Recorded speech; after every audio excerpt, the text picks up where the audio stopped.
Des ateliers grandeur nature organisés dans la Marne. Hier, 1000 agriculteurs présents à Bouz-sur-Suippe. Sont-ils vraiment convaincus? Reportage dans ce journal.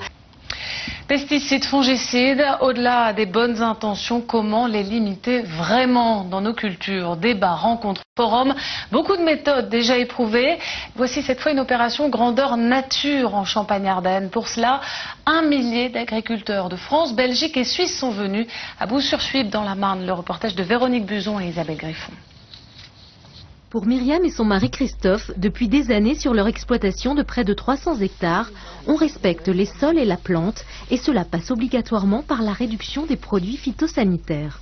C'est une philosophie dans la famille. Mes parents ont toujours recherché d'avoir un très bon sol et puis de pouvoir garder l'humus parce qu'on est en sol calcaire et on n'en a pas beaucoup. On compare ça un peu à la santé d'une personne. En fait, une personne qui est bien nourrie, qui a une bonne hygiène, tombera moins malade.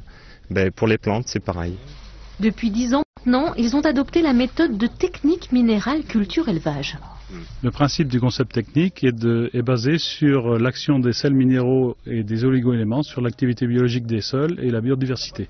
Durant 3 jours, ici, sur une partie de l'exploitation de Myriam et Christophe, transformée pour l'occasion en une importante plateforme d'essais de recherche, près d'1 millier d'agriculteurs vont pouvoir s'informer et comparer les différentes méthodes de culture.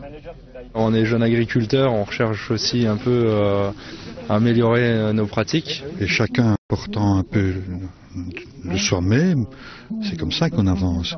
Et je crois que l'agriculture traditionnelle a encore beaucoup d'avenir devant elle.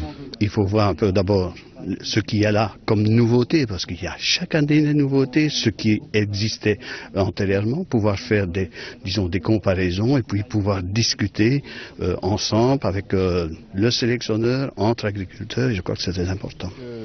Rien de ce qui se passe au-dessus n'a pas de rapport de ce qui se passe en dessous. L'enjeu aujourd'hui est de convaincre les agriculteurs que l'on peut produire efficacement sans pour autant détruire la richesse de nos sols et de nos sous-sols.